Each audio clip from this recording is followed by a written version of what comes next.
If you have an irregular cycle and you have been trying to conceive, this video is for you.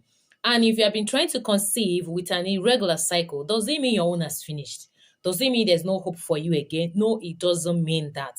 In this video, I'm going to be sharing practical tips on how you can boost your chances of getting pregnant and actually do. Yes, because it's possible. That road that you're crossing, you are not the first person that have crossed it. A lot of other women have done that and they got their desired result. So don't count yourself out because your cycle is irregular.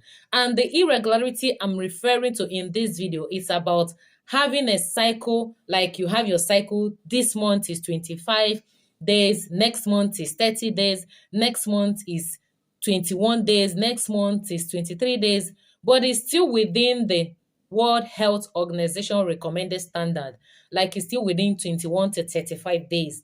Is still an ovulatory cycle. It's not an anovulatory cycle because it still means that eggs are still being released, but your body is not steady on when it's actually releasing this egg.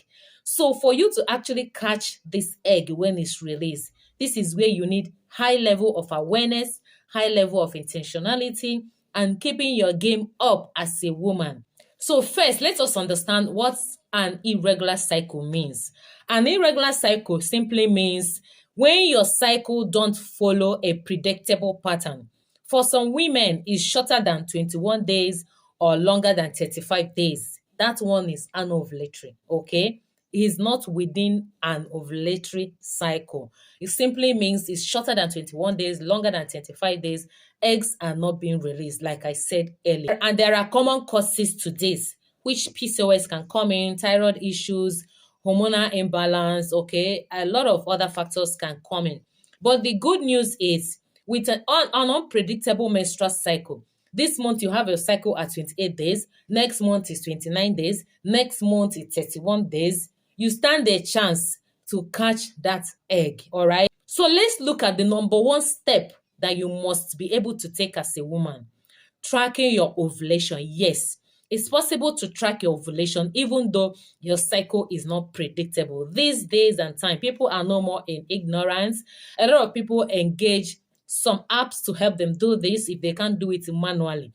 But tracking your ovulation here, what I mean is that you're going to come to terms of signs and symptoms that you experience as a woman. Do you see fertile cervical mucus? Is there an increase in your basal body temperature? Do you test with the ovulation prediction kit and notice the luteinizing hormone surge? Do you check and see if your libido is surging towards your fertile days and your ovulation day? So this is where you need to be intentional, like be aware, be very much aware. Some of us, we are not aware of what is happening in our body, okay? And that is a 0-0 in this 2025. In this 2025, come to awareness. So that when you start to track this ovulation, the essence is that you will not miss intimacy at all. You are going to be having a timely intimacy as a window, okay? Because this whole thing is about, because the egg actually survives for 24 hours. That is why you need to do what? Be on top. Once you miss that 24-hour event, you are going to wait again for the next cycle to repeat itself. But you're going to take the advantage that, yes, sperm can survive up to 5 days, and take advantage of that to know when to actually have this intimacy. So assuming that this month, your cycle, your period, you saw your period, it ran on 28 days or 29 days. All you just need to do is, okay, my period, I'm through with seeing the flow. Yes, you begin to say, let me start paying attention to my expected fertile days and my ovulation day. Using the 14 factor, you just do what? That 29 minus 14 simply means that your ovulation day is going to fall on 15th day. So you maximize the opportunity of starting on day 12 to start to have intimacy. So, or even day 11. So it simply means you have intimacy on day 11, skip it, skip day 12, go again on day 13, okay? Skip day 14, go again on day 15. There's no how you will have this intimacy consistently like this, and that egg will not catch, and that egg will not be caught by the sperm. No, it will definitely click, except something else is wrong. But if it's just strictly about irregular period, you are going to catch that egg when it's released. Secondly, is tracking this ovulation might entail that you will get some professional help. What do I mean by this? It might mean that you need to do transvaginal ultrasound to see if the follicles are coming up. There are so many women that before they will go and do the transvaginal ultrasound, the next news they're hearing is that, oh, the egg has ruptured. And because you don't know when this egg has ruptured, you don't know whether it's still alive, whether it's still viable, okay? So that is why you need to start on time. Assuming you are testing, many a times, if I do this for people offline, what I normally do is just get your luteinizing hormone prediction kit.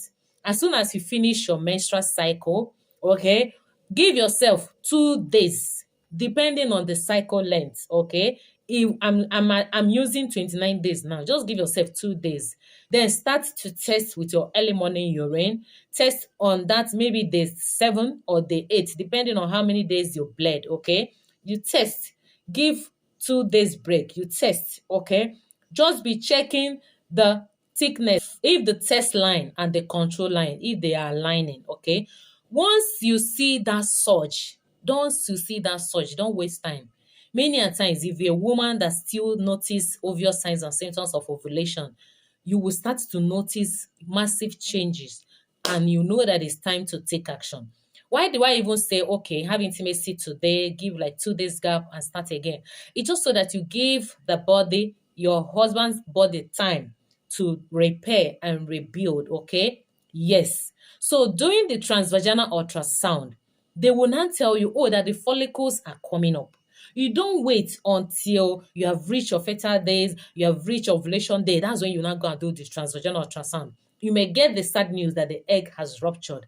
And because you don't know when it has ruptured, you are confused. You don't know where to start again, okay? So it's better to start early. If I let it be that you go early, let them not give you a scheduled date when to come and when not to come. 2025, I don't want you to mess up, like cry, weep, because you were not able to get the calculation right. The calculation is simple. It's simple. Finally, is this whole bid to actually get pregnant with irregular cycle. Make sure you are nourishing your body with healthy meals, good sleep, lots of water, the right supplements also. Above all, be positive. Be positive. Have the mindset that you are here to receive your baby, not that you're hustling for babies, okay? So have the right mindset.